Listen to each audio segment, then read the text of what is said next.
дорогой. Вся радость ушла из жизни вместе с тобой. Позалетась 5 вересня бригада рабочих з 8 чоловік Мазирського філіалу Тресту Белсантехмонтаж номер 1 виправилася у Островець на будовлю АЕС. На 104-м кілометрі траси Менск-Гомель відбулася аварія. Автомобиль, который перевозил рабочих, врезался другой автомобиль, которым управлял нетрезвый водитель. Працоўнае абсталяванне перавозілася ў салоне з людзьмі. Там была мясорубка, то есть там вот это вот все, там 70 килограмм железяк было. Муж спадарыні Марыны памёр праз тыдзень у рэанімацыі. Суд прызнаў вінаватым у ДТЗ кіроўцу аўтамабіля, які ўрэзаўся ў машыну з рабочымі. Ён таксама загінуў. Последствия вот этой вот перевозки инструмента и других нарушений техники безопасности, это не было расследовано должным образом. Без бацькі засталіся сын і дачка. Сыну пришлось бросить институт. Он поступил после армии, вот год отучился, он в таком состоянии был. Сказал, что я буду, мама, тебе помогать, растить, так как я остался один мужчина в нашей семье. Здравствуйте, Марина Николаевна. Здравствуйте, Дмитрий Петрович. У аварыі загінуў яшчэ адзін рабочы брыгады – 38-гадовы Віталь Шэўка. Сынок, ты должен был детей растить, а не я твоих детей растить. У Віталя засталіся двое дзяцей. Старшему сыночку исполнилось 14 годиков и доченьке 3 года. Прадпрыемства плаціла жалобную цырымонію і надмагільныя помнікі, выплочвае пенсію па страце кармільца.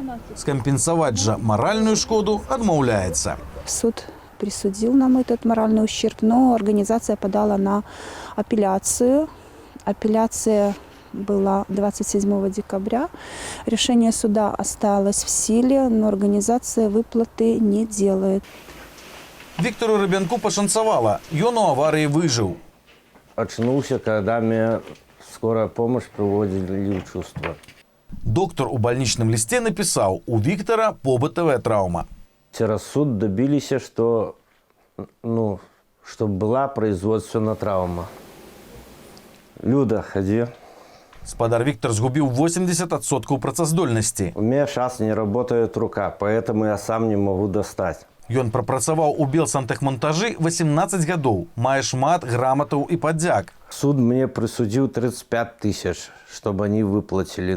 Они часть денег только перечислили, остальное еще ничего не выплатили.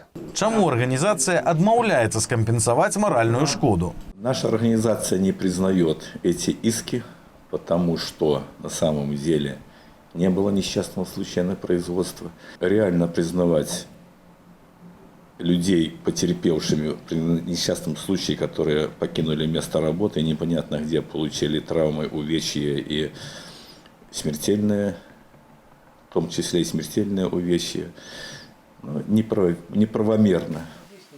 Каб дамагчыся годнай кампенсацыі, сваякі пацярпелых звярнуліся па дапамогу да праваабаронцаў.